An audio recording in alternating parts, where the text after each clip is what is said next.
Shri Avinash Reddy. Sir, thank you for this opportunity, sir.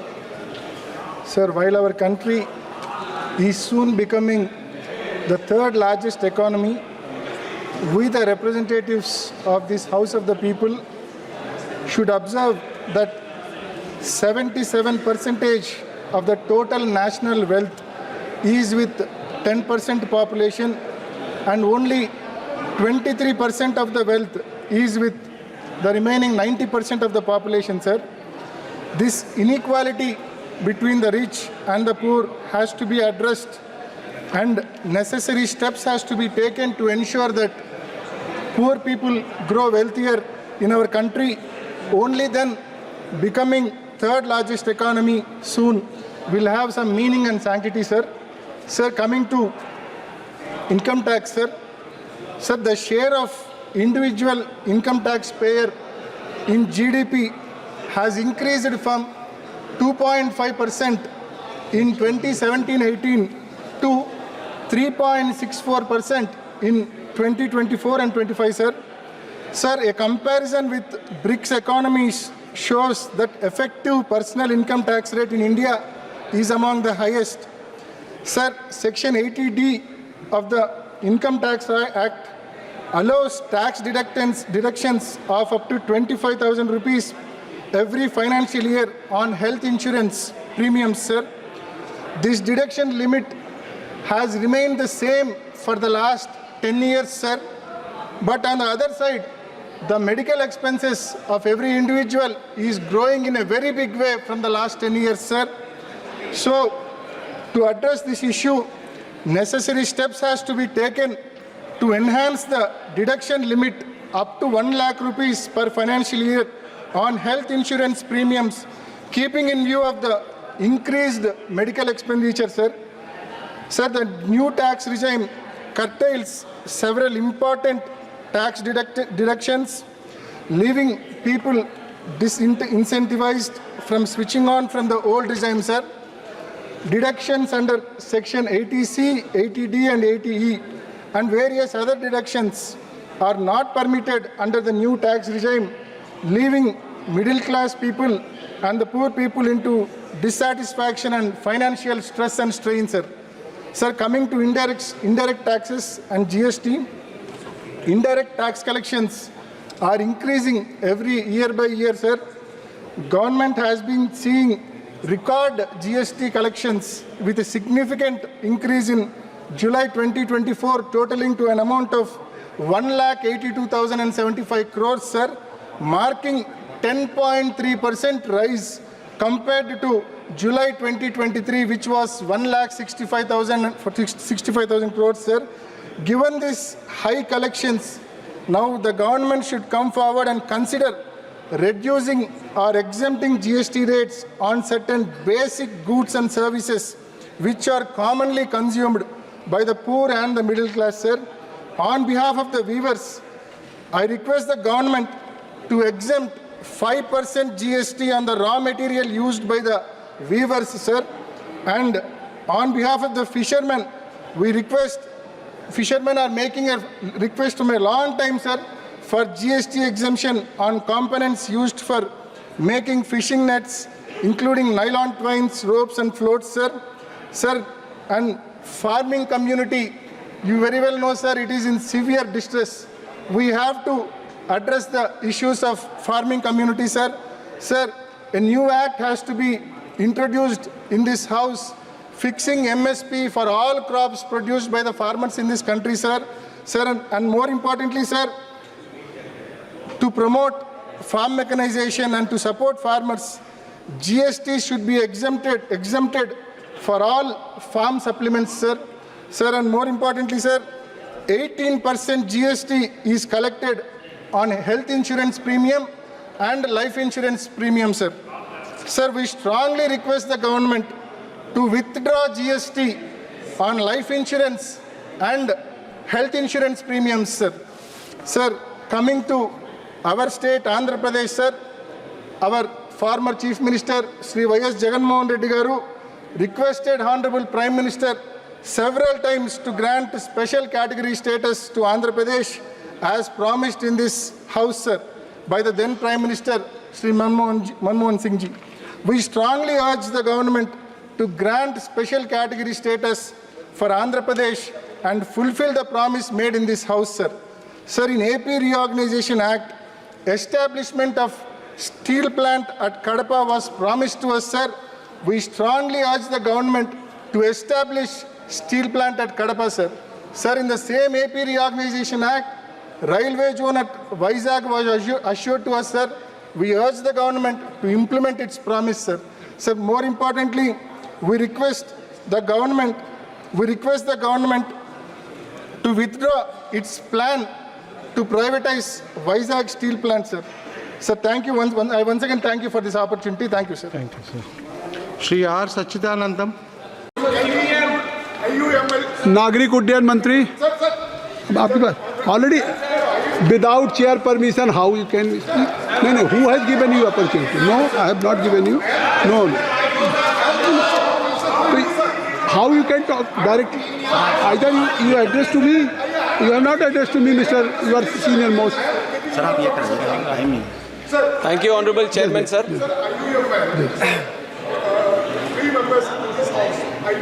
Indian Union Muslim League, their representative is not in this committee. That's I would like to bring your notice to government through you, sir, to include IUML party representative also. Okay.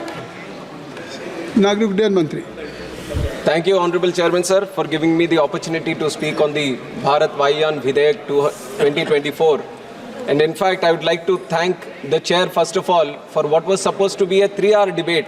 Yesterday, it went on up to 5 hours and has also had speakers, 36 speakers speaking on this important act, sir. Adur Prakash ji, Rajiv Pratap Rudi ji, Rajiv Rai ji, Saugat Rai ji, CN Annadurai ji, Magunti Srinivasulu Reddy ji, Dileshwar Kamayat ji, Srirangappa Barane ji, Bajrang Manohar ji, Kishori Lal ji, Ganesh Singh ji, Abhay Kumar Sinha ji, Rajesh Ranjan जी, सच्चिदानंदम जी, मलविंदर सिंह जी, विजय कुमार दुबे जी, दयानिधि मारन जी, सामदानी जी, राजकुमार सांगवान जी, रमेश अवस्थी जी, सेल्वराज जी, रवि कुमार जी, प्रेमचंद्रन जी, पाडवाई जी, प्रवीण खंडेलवाल जी, हनुमान बेनीवाल जी, चंद्रशेखर जी, दत्ताराम वायकर जी, सुधा जी, प्रवीण पटेल जी, मोहम्मद जावेद जी, तापिर गांव जी, रहमान जी, अजय भट्ट जी, जगदम्बिका पाल जी और आनंद भदौरिया जी. So almost 36 people have participated in this debate, sir. Not only have they participated, they have given some valuable suggestions and also passionately been involved in this debate, sir. And I would like to remind the House, 20 years back, if you would have seen any civil aviation topic that has been discussed in the House, the participants were mainly coming from technical background or they were coming from these major metropolitan cities where the presence of airports has been maximum. But yesterday, if you had witnessed the debate for 5 hours, we have seen from the length and breadth of this country, from the remotest areas of this country, from the most backward areas of this country, people have passionately, honorable members have spoken on this bill, and that is the change this government has brought in and the Honorable Prime Minister Narendra Modi ji has brought in to the civil aviation, sir. Civil aviation has witnessed unimaginable growth in the last 10 years since Modi ji has taken charge as the Prime Minister of the country. He had a special focus, he had a special vision for the civil aviation industry, and because of which he understood the importance of improving the infrastructure in civil aviation. That is why what was 74 airports in 2014 has gone up to 157 airports, more than doubled in this country today, sir. And if you look at the passenger growth in this country, 60 million passengers were there domestically in 2014, which has gone up to 153 million, which has more than doubled in 2024, sir. And also international passengers from 43 million have grown up to 66.7 million. And you know, it's like any travel industry which took a big hit during the COVID time, aviation also took a big hit. Even though it took a big hit, within 3 years, it stood back on its feet. It not only crossed the pre-COVID numbers, sir, we are at an all-time high in the passenger growth in the country, and today we stand as the third largest aviation economy in the whole world, and that is the change Honorable Prime Minister Narendra Modi ji has brought in the last 10 years for the Civil Aviation Ministry. And also I would like to thank all the previous ministers who have worked on this, especially my predecessor Jyotiraditya Scindia ji, who has constantly worked for the upliftment of the civil aviation ministry and brought in a lot of policy changes. And in fact, I would also like to remember our honorable previous minister Ashok Gajpati Raju ji, who was also there handling this and who was from our party also at that time, sir. And with this growth, it is very important we look into the future also. This is not just for the 10 years that we are proud of. We are where we are in the third place right now. We, under the honorable leadership of honorable Prime Minister, want to see India become the number one in the domestic economy, sir. And if you want to see India in that number one position, there has to be proper legislative backing. There has to be good policy making. There has to be good policy which drives the civil aviation industry in that direction. And that is where this Bharatiya Vayan Vidheyak comes into play, and which is why I would like to go a little bit more detail into the bill also. Bharatiya Vayan Vidheyak. इसकी जो इससे पहले जो act थी, Indian aircraft act 1934, this was a pre-independence era act, sir. Under the British rule, this act was formed, and the act was promulgated because of an international aircraft convention which was formed in 1919. 1919 में जो convention बना था, उसके हिसाब से Indian aircraft bill 1934 pre independence era में हम लेके आए, और उसके बाद 1944 में एक शिकागो कन्वेंशन भी आया. शिकागो कन्वेंशन आने के बाद आईकेओ का फॉर्मेशन हुआ. आईकेओ जो है इंटरनेशनल सिविल एविएशन ऑर्गेनाइजेशन. आईकेओ ऐसी बॉडी बनी कि यूएन की एक एजेंसी थी, यूनाइटेड नेशंस की.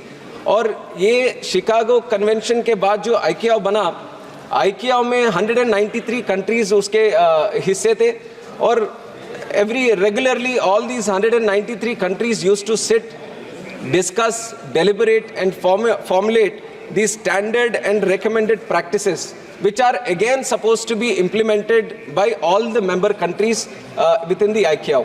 And India has also been a very strong participant of this ICAO, sir, and we have tried to formulate our own laws by harmonizing whatever these SARPs, that is the standards and recommended protocols, are there from the ICAO. And this has been happening for a long time. And while we have been doing this, sir, the 1934 Act which was there, it was amended 21 times.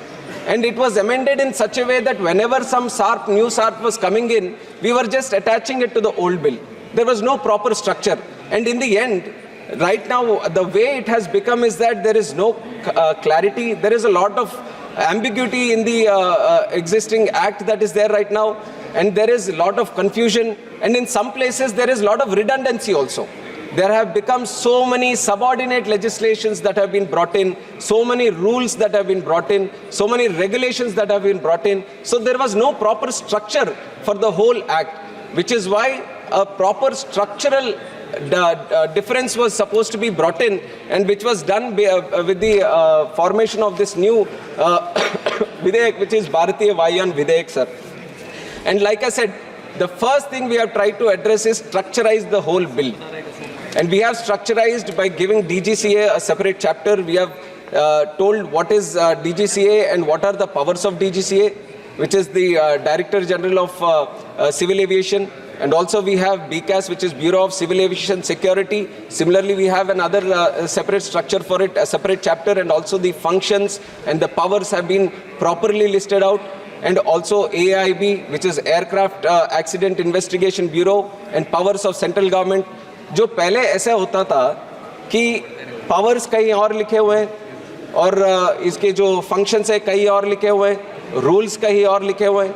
तो ICAO का भी observation था कि सब एक principal act में होना चाहिए जो एक हार्मनी क्रिएट करता है सिविल एविएशन का. तो वो हार्मनी हम लेके आए हैं सर अभी ये सिविल एविएशन में इस बिल के तहत. And other than this we have tried to reduce the redundancies, और जो गैप्स होते थे पहले इसके एक्ट में उसको भी हम करने की कोशिश ये भारतीय वायुयान विधेयक के साथ हम लेके आए.